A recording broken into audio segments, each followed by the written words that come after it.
सानिध्य मिला है, मानो परम पद हमारे हाथ में आ गया है। हमारी दुख परंपरा का अंत होने का अवसर आ गया है। बस हम सावधान हो जाएं,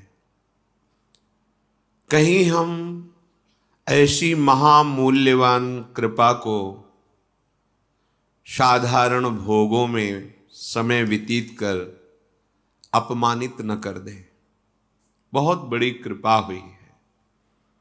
श्रीपाद प्रबोधानंद जी महाराज, जो उनके हृदय में दिव्य चिदानंद वृंदावन प्रकाशित हुआ, प्यारे जू की जो चरणों की अद्भुत प्रेम वृत्ति है, उसमें डूबकर जो अनुभव किया, वो एक कह रहे हैं, सखे न जनरंजनम कुरु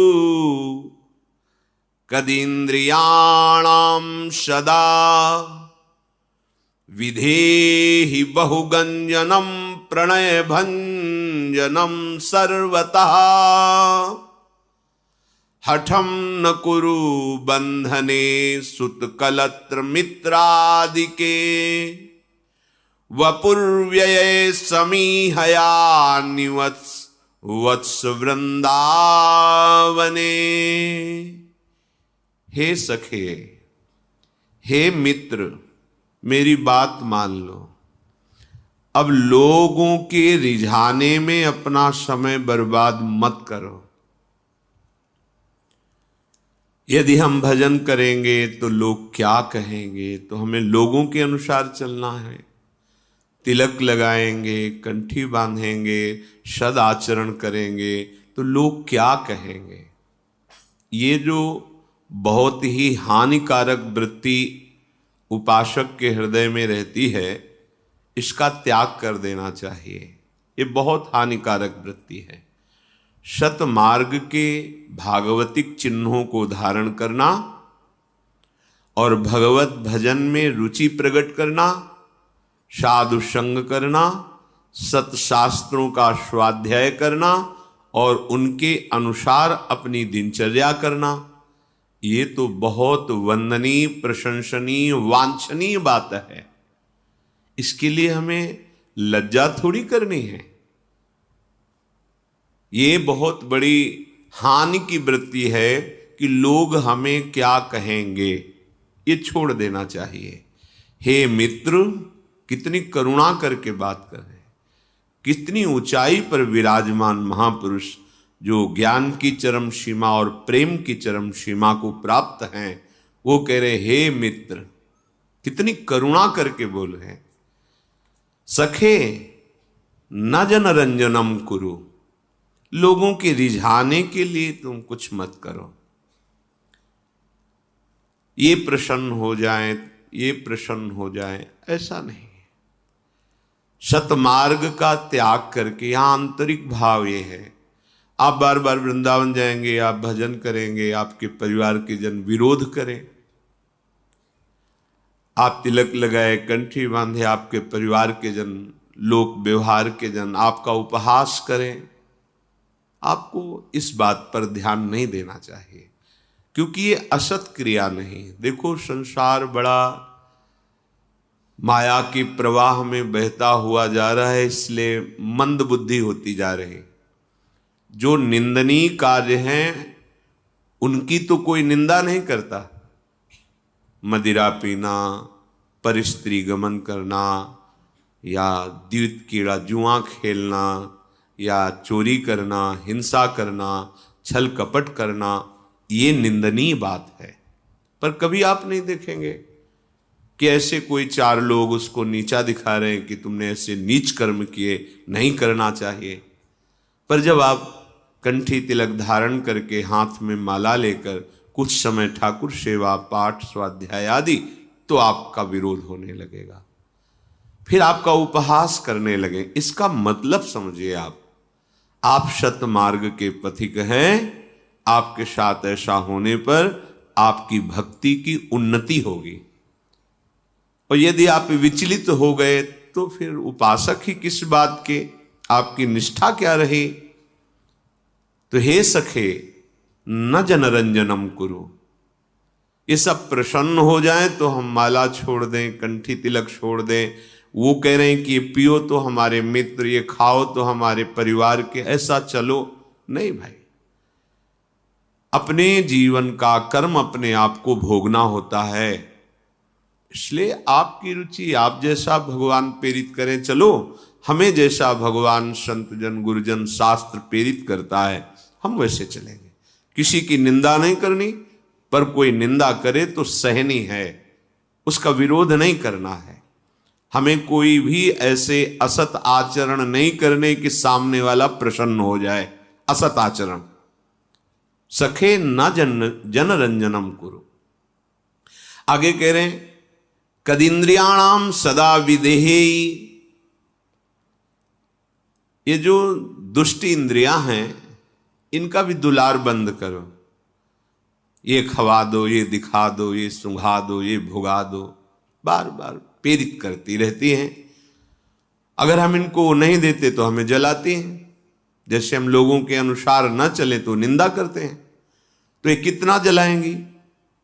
एक सीमा है, इतना व्यथित नहीं कर देंगी कि हमें मृत्यु प्रदान करें, और मृत्यु आनी ही है, फिर हमें क्या भय? इन इंद्रियों के दुलार में हम भगवत विरोधी आचरण करें, ये बिल्कुल ठीक नहीं है। इसलिए तुम सदैव ऐसा यत्न करो कि इंद्रियां जो असद आचरण में, गंदी बातों में लग रही हैं, उनको हटाओ, प्रयत्न करो। ये तुम्हारे अंदर सामर्थ्य है, प्रयास करो। तुम्हारी इंद्रियां शास्त्र विरुद्ध आचरण, गुरु आज्ञा संत आज्ञा के विरुद्ध आचरण ना करें। बहुगंजनम प्रणय भंजनम सर्वतः, ताड़ना दो इंद्रियों को। ये ऐसे नहीं मांगती, देखना इंद्रियों के न घोड़े भगे, रात दिन इनमें संयम के कोड़े लगे। सबसे बड़ी मार है भजन, भजन से सब भी ठीक हो जाते हैं। इंद्रियां, मन, बुद्धि, चित्त, अहंकार, स्थूल देह, स्वभाव, कारण देह, सब पावन हो जाता है। जबरदस्ती नाम जप करो, पवित्र आहार, भगवत भक्तों का संग, किसी की मत सुनो। ये संसार है, सब अपनी अपनी मति के अनुसार बोलता रहता है। तस्मात् शास्त्रम प्रमाणम ते कार्याकार्यो व्यवस्थितो। आपको क्या करना चाहिए, क्या नहीं करना चाहिए, ये शास्त्र प्रमाणित है। संत जनों की वाणी, गुरुजनों की वाणी, ये शास्त्र प्रमाणित है, उसके अनुसार चलो। इनको दंड दो, इंद्रियों को, इनका यही दंड है, इनके विपरीत चलना। ये कहते हैं ये खवा दो, ऐसा चलाओ, ऐसा दिखाओ, ऐसा भोगाओ, चलो वहां घूम आते हैं, ऐसे वैसे, इनके विपरीत। अगर शास्त्र सम्मत है, भजन विरोधी नहीं, तो हम इनका आदर करके इनकी बात मान लेते हैं। यदि वो भजन विरोधी बात है, फिर हम इनकी एक बात नहीं मानेंगे। ऐसा आप में सामर्थ्य है, प्रभु ने आपको ऐसी सामर्थ्य दी है मनुष्य शरीर में। इसलिए ये इंद्रियां जो तुम्हें शक्तिहीन अनुभव करा रही हैं, इन इंद्रियों के प्रति ताड़ना का विधान करो, प्रीति का विधान नहीं। दुलार मत करो। प्रणय भंजनम सर्वता। इनको दुलार करने में जिसने अपना समय नष्ट किया, वो परमार्थ का पता ही नहीं पा सकता। सर्वात्मना न विसजेत बहिरिंद्रियाणि। ये इंद्रियों को बाहर एकदम छोड़ देना, ये उपासक समझ सकता है। विषयी पुरुष को तो पता भी नहीं कि क्या कह रहे हैं, क्या इंद्रियां हैं, क्या छोड़ देना है, क्या अंतर्मुक्ता है, क्या उनका दंड है, कैसे उनको शासित करना है, क्या विधि है, क्या निषेध है। वो तो बस जैसे पशुजन हैं, जैसा उनमें आया वैसा कर बैठे। ऐसे ही पशुवत आचरण वाले जन ये बात नहीं समझते। ये बात सत्संगी जन, उपासक जन, साधक जन जो सतमार्ग का आश्रय लिए हैं, वो समझ पाएंगे। ये शोभाहीन सुखों में विचरने वाली इंद्रियां हैं, अर्थात दुख योनयः भगवान कह रहे हैं।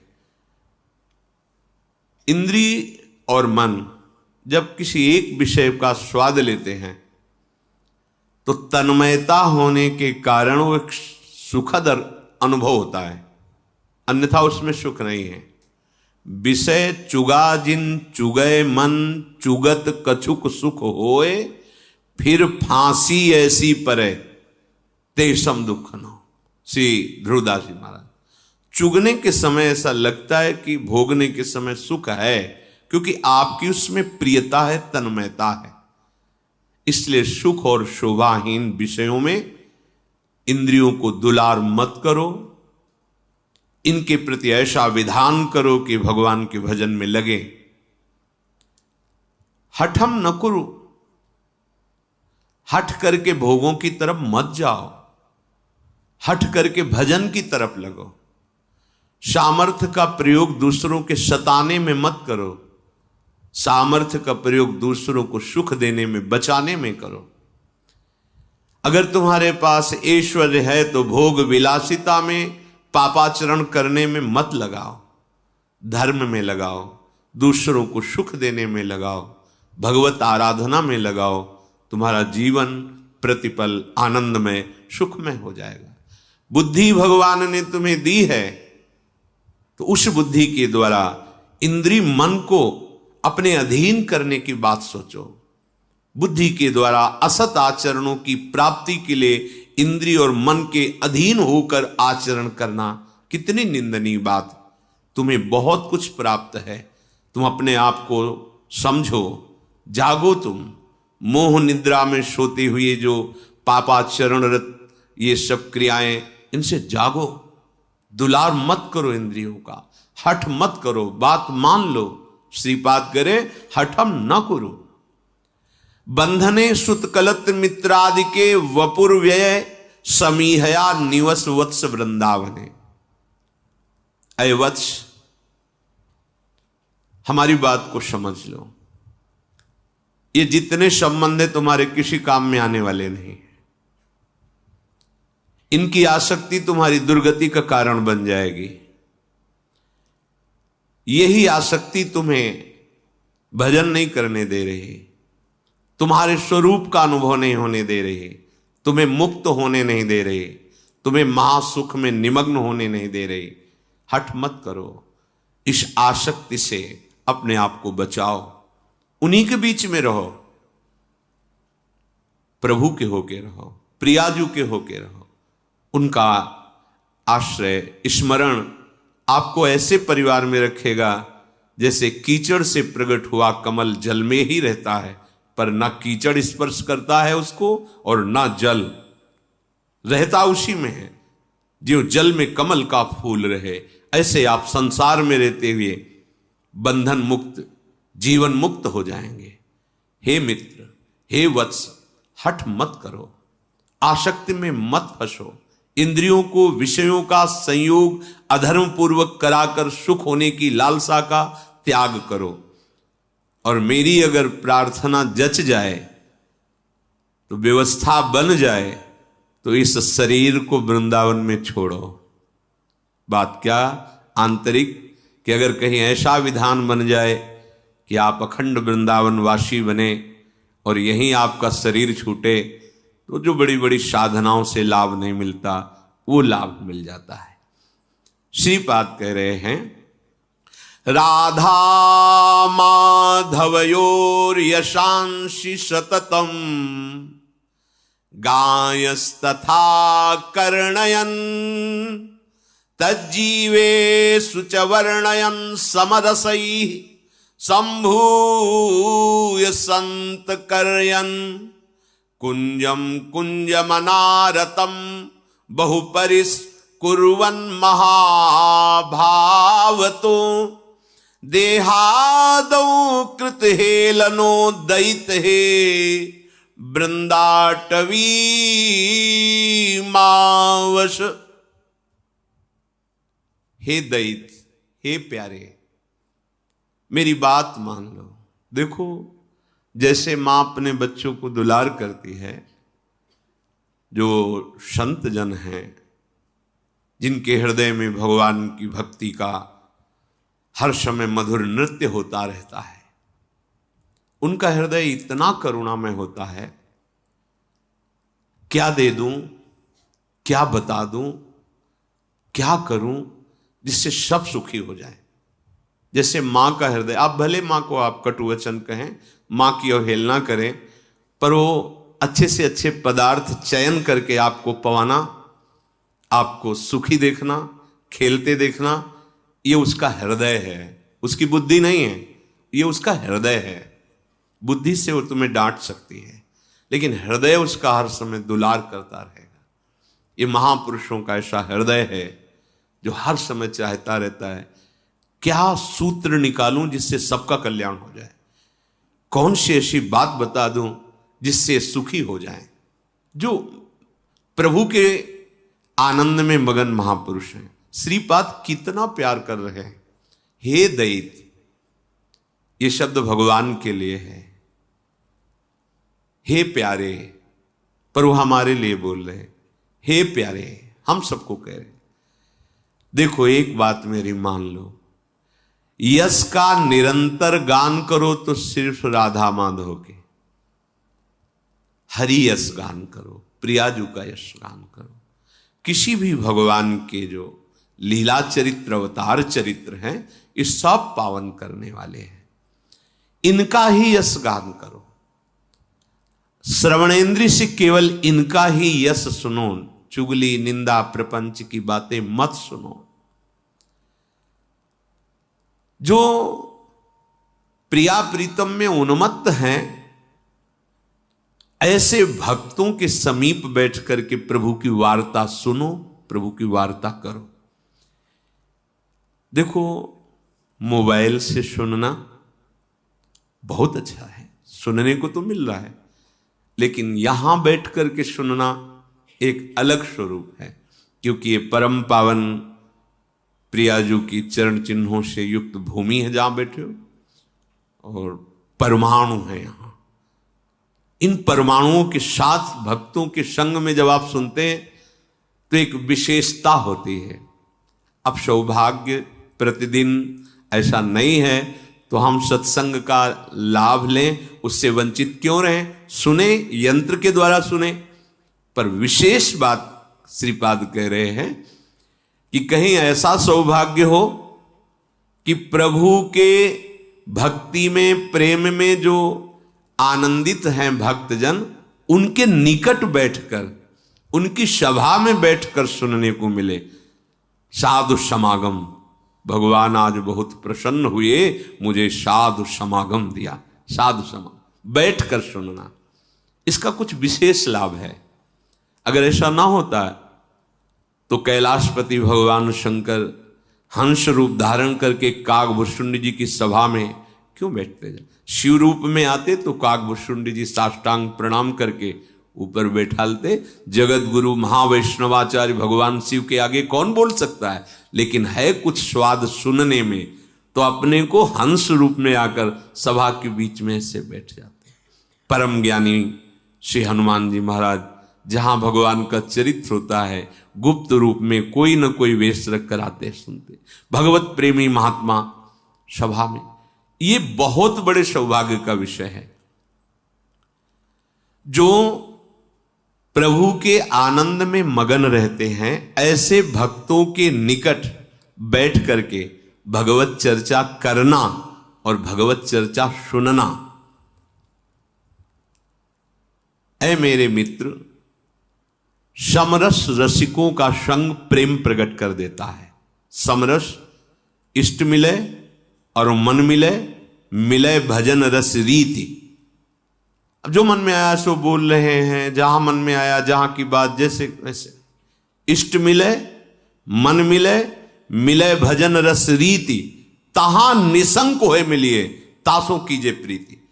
ऐसे भक्तों के संग से जब हम बैठ करके भगवत चर्चा करते हैं, भगवत यश सुनते हैं, तो हमारे हृदय में भगवत भक्ति की प्राप्ति की प्रबल आकांक्षा या भगवत भक्ति का वर्धन निश्चित हो जाता है।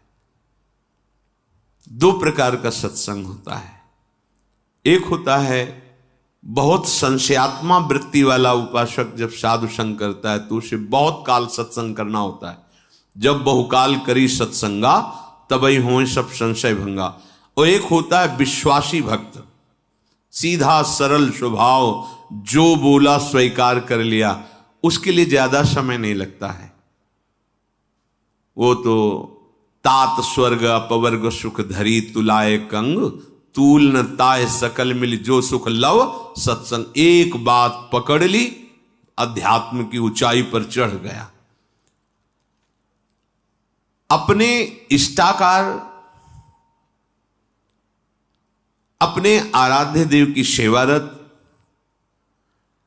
और शास्त्र सम्मत वार्ता सत्संग की ये वृत्ति देख करके ही हमें विशेष लाभ प्राप्त हो सकता है। वार्ता इष्ट संबंधी, इष्ट शब्द का एक ही है, परम तत्व, नाम रूप लीला अनंत है। शास्त्र सम्मत बात, मनगढ़ंत नहीं। तस्मात् शास्त्रम प्रमाणम। एक भी पंक्ति अगर कोई कहे कि मेरा अनुभव, तो भगवान व्यास देव जी का ऐलान है। जितने महर्षि हो गए हैं, जितने हैं और जितने होंगे, जो अनुभव होगा वो सब हमने लिख दिया है। भगवान व्यास देव, तुम्हारा कोई अनुभव शास्त्र से अलग नहीं होगा। शास्त्र से अलग है तो वामपंथ माना जाएगा। वामपंथ शास्त्र के प्रतिकूल आचरण। कोई भी सिद्धि, कोई भी सिद्धावस्था, कोई भी जो भूमिका है, चाहे ज्ञान की या भक्ति की या योग की, भगवान व्यास देव जी भगवान श्री कृष्णचंद्र जी के अवतार हैं। उन्होंने कहा जो जितने भी ऋषि हुए हैं होंगे, जो भी उनको अनुभव हुआ है वो सब शास्त्र में लिखा हुआ है। ऐसा कुछ नहीं कि जो अनुभव आगे किसी को अलौकिक होगा, हुआ नहीं। तो जैसे वेद और पुराणों में जो अनुभव नहीं लिखा, तो श्री जी की सहचरियां प्रकट होकर वो अनुभव वही तो है, प्रभु ही तो है। विविध रूप आचार्यों का धारण करके ये मार्ग है, ये अनुभव है, ये स्थितियां हैं। आपकी कोई अलग स्थिति नहीं होगी। अलग है तो फिर आप अलग हैं। तस्मात् शास्त्रम प्रमाणम ते। तो हमें सत्संग करना है तो यह हमें देखना होगा इष्टाकार वृत्ति। जहां से सत्संग हमें मिल रहा है वो भगवत चरणारविंदाश्रित जो शब्द निकल रहे हैं, शास्त्र प्रमाणित जो अनुभव हो रहा है, वो पूर्व के महापुरुषों द्वारा अनुभूत, कोई अलग अनुभव नहीं होगा। अगर ये तीनों मिल रहे हैं तो इसे समरस कहते हैं। अगर नहीं मिल रहे हैं तो उसे विषम कहते हैं। और विषमता संसार में होती है, समता प्रभु में होती है। जीत विषम संसार। आपको परमानंद का अनुभव करा देगा सत्संग। हे प्यारे, मेरी बात मान लो, तुम वृंदावन में बुहारी सेवा जरूर करो। बुहारी कहते हैं सोहनी, सोहनी जिसे लौकिक भाषा में झाड़ू लगाना कहते हैं। ये वृंदावन की बहुत बड़ी सेवा है। बहुत जल्दी अभिमान नष्ट हो जाता है किसी भी कुंज में। ये संपूर्ण वृंदावन दिव्य है, पर वो अपनी प्राकृतिक दृष्टि है इसलिए नहीं देख पा रहे। कहीं भी सोहनी लेके 10 हाथ लगा दीजिए, परिक्रमा में, किसी गली में, कहीं भी जहां आपको लगता है। ये बहुत बड़ी सेवा है। स्वयं हरिवंश महाप्रभु श्री लाडली जी से कहते हैं कि मुझे अपने कुंज भवन की मार्जनी बना लीजिए या मार्जनी लगाने वाली, सोहनी लगाने वाली बना दीजिए या सोहनी ही बना दीजिए, मार्जनी श्याम। श्रीपाद कह रहे देखो बहुत बड़ी बात है। अगर आपको अहंकार नष्ट करना है तो बहुत बढ़िया सेवा है। कहीं भी ये संपूर्ण वृंदावन महारानी जी का है। कहीं भी जहां कुछ ऐसा दिखाई दे रहा है उसे झाड़ करके साफ कर दिया। ऐसे प्रियाजू के जन, ये सब यहां बहुत सावधानी रखनी चाहिए। जैसे आप परिक्रमा में चल रहे, आपको कफ आया, आपने वहीं थूक दिया, अब वो किसी वैष्णव को जो मंत्र जाप करते हुए जा रहा है, चरण में पड़ा, आपको अपराध बन गया। ये बहुत सावधानी की बात। हाँ, आपको कफ है, रोकी रखिए, जहां ऐसा स्थान नाली आदि दिखाई दे वहां थूक दीजिए। कुछ भी बहुत ये महल है, आप इतनी सावधानी से रहेंगे। आप यहां सिगरेट पी रहे हैं, जानते हो ये धाम है, धाम। आप क्या मंदिर में बीड़ी पी सकते हैं सिगरेट? अगर पीते हैं तो आप बिल्कुल मंदबुद्धि हैं, मूर्ख हैं, इसलिए ऐसा करते हैं। तो एक मंदिर क्या, करोड़ों मंदिर, भला महल की समानता, जहां प्रगट, ये लीला भूमि है। ये कोई केवल भावात्मक नहीं है। जैसे हम मंदिर निर्माण करते हैं, प्रभु का श्री विग्रह, ये हमारे भाव का विषय है, मानो या ना मानो। लेकिन यहां जो है ये सत्य सच्चिदानंद में लीला भूमि है, तुम्हारे भाव का विषय नहीं कि भाई मानो तो वृंदावन है, नहीं मानो या ना मानो तो है, सच्चिदानंद है। एक एक कण की बराबरी कोई भी महातीर्थ, कोई भी परम पावन ऐसा नहीं जैसा श्रीधाम वृंदावन। 1-2 दिन के लिए, 4 दिन के लिए आप आए, आप सिगरेट पी रहे हो, हुक्का पी रहे हो, मसाला खा के थूक रहे हो ऐसे ही, और वैष्णव जनों के चरणों में या वो धुआं भक्त जनों के, अब वो माला लिए चल रहे हैं, तुम्हारी बीड़ी सिगरेट का धुआं जा रहा है, तुम्हारी क्या गति होगी? तुम्हें पता नहीं कहां हो तुम। सावधान, श्रीधाम वृंदावन है। देखो, माया मायापति की ही है, वो डरती नहीं है, ध्यान रखना, क्योंकि उन्हीं की है। तुम सोचो कि तुमसे माया डर जाएगी, तो तुम उनके अंश हो तो वो किसकी है? दोनों बातें भगवान, ममैवांशो, तो मम माया दुरत्यया, मम ममैव, दोनों है। तुम समझो कि तुमने तिलक लगा लिया, कंठी बांध ली, तो अब माया तुमसे डर जाएगी? नहीं, जिनके तुम हो उन्हीं की वो है। होश में चलोगे तो आगे बढ़ा देगी, और थोड़ा भी उनसे विमुख भाव रखोगे तो फिसला के गिरा देगी। वो डरने वाली नहीं, उन्हीं की है जिनके तुम हो। सावधान, ये धाम है। जैसे जैसे यश विस्तार आगमन, वैसे वैसे माया अपने प्रश्न रखती जा रही है। अब पता चला आप धाम आए हो, और परिणाम बहुत गलत होगा।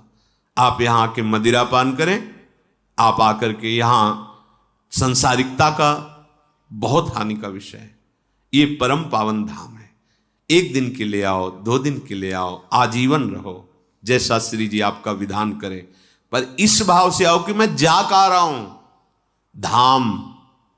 जैसे आप देखो, हम नहा धो के जा रहे हैं, अभी बात मत करो, छुओ मत, थोड़ा मंदिर जा रहे हैं, जल चढ़ा के आ रहे हैं। आप ऐसा करते हैं? जब गांव में आप जल चढ़ाने भी जाएंगे तो अभी थोड़ा 5 मिनट समय दो, अभी तो हम नहा के आए हैं, जा रहे हैं, जल चढ़ा के आते हैं, फिर आप ऐसा। आप धाम आ रहे हैं, धाम कैसे? तुम्हें इसकी महिमा, जबान की सामर्थ्य नहीं है, ऐसी महिमा है धाम की।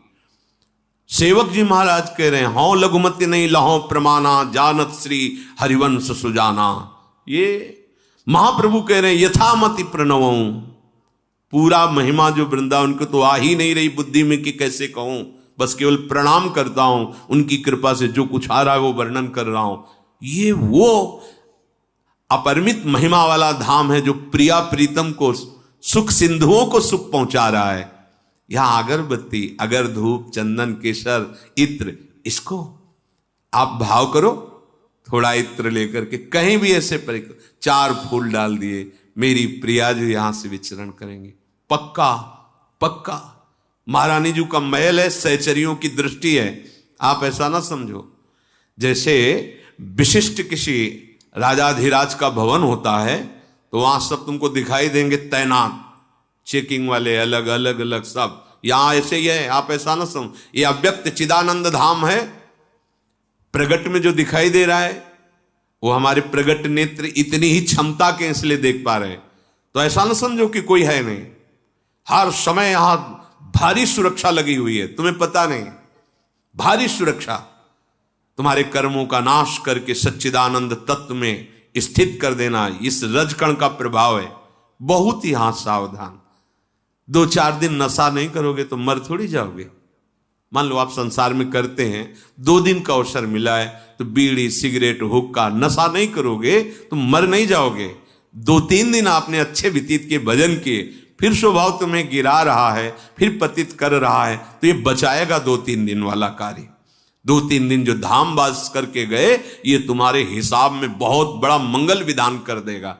लेकिन यहां आकर के आप ऐसा चलो, और जो नहीं जानते पर आप सत्संगी जन हो, बहुत सावधान। श्रीपाद आदेश करें, कुंजम कुंजम अनारतम बहु परिस्कुर्वन महाभावतो। प्रिया प्रीतम की महल में सोहनी लगाने को मिल रहा, ये पूरा महल है। कोई जैसे एक बार किसी महापुरुष से कहा कि बहुत दिनों से आप सेवा कुंज नहीं गए, तो उन्होंने कहा कि आपको क्या पता, हम हर समय सेवा कुंज में ही तो रहते हैं। और उनका प्रश्न और उन महापुरुष का उत्तर स्थिति होगी तो समझ पाएंगे, नहीं तो नहीं समझ पाएंगे। हम हर समय सेवा कुंज में ही रहते हैं। ये संपूर्ण वृंदावन स्वामिनी जी का है। आप कहीं भी परिष्कृत कर रहे हैं, मार्जन कर रहे हैं, सोहनी लगा रहे हैं, श्री जी के लिए लगा रहे हैं। अहो भाग्य, ये करना चाहिए। पर इतना रजोगुण चढ़ गया है कि हम सोहनी, अरे इज्जतदार आदमी हम, कोई यहां झाड़ू पूछ, ब्रह्मा भी तरसते हैं, तुम क्या चीज हो, तुम तो ब्रह्मा के रचे हुए हो, ब्रह्मा भी तरसते हैं। पंडित गया प्रसाद जी महाराज जिस पोछा से ठाकुर जी के कमरे में पोछा लगाते थे ना, वो जब पोछा लगाने योग्य नहीं रह जाता था ना, तो जैसे किसी प्रियजन का विरह होता है, ऐसे उस पोछा को हृदय से लगाते थे, आंखों से ऐसे लगाते थे, और जाके गिरिराज जी की तलहटी में रज में ऐसे करके और बार बार प्रणाम करते थे कि आपके द्वारा हमारे ठाकुर की सेवा बनी। सोहनी जब घिस जाती थी गिरिराज जी की तलहटी में, उसको रज में ऐसे, आपके द्वारा सेवा पात्र हैं, ये श्री जी के निज जन है। अब ये भाव कहां से आएगा? ये पढ़ने लिखने से नहीं आएगा, ये रसिक महापुरुषों के संग से आएगा। ये जो हमारा सोहनी सेवा है, ये जो हमारी पोछा सेवा है, या किसी की पादुका साफ रखी है, सब साफ, इससे हमारा अहंकार साफ होता है, जो किसी भी साधन से नहीं साफ होता। हम मौन हैं, वो और पुष्ट हो रहा है। 10 साल से मौन है, 10 साल से दूध के सिवा कुछ मुख में रखना, वो पुष्ट हो रहा है। और गुरुजन सीधे उसी पर तीर मारते हैं। क्यों? क्योंकि श्री जी को यह पसंद नहीं है, अहंकार पसंद नहीं है, श्री जी को पसंद नहीं। यही दरबार दीन को आदर रीति सदाचार। बस गुरुजनों की आज्ञा में क्यों म्यों विचार करने का जो स्वभाव है, वो हमें परिपक्व नहीं होने देता। श्रीपाद कह रहे हैं, यदि तुम ऐसा किए तो क्या होगा? महा अनुराग से युक्त हो जाओगे, महाप्रेम से। और हे भाई, देहादौ कृत हेलनो दैत हे वृंदाटवी मावस। ऐसा तुम एक बार निश्चय कर लो, अगर कहीं कि अब शरीर हम वृंदावन में ही छोड़ेंगे, सब बात बन गई। जीवन का परम लाभ हो जाता है जब यहां शरीर पात होता है किसी का।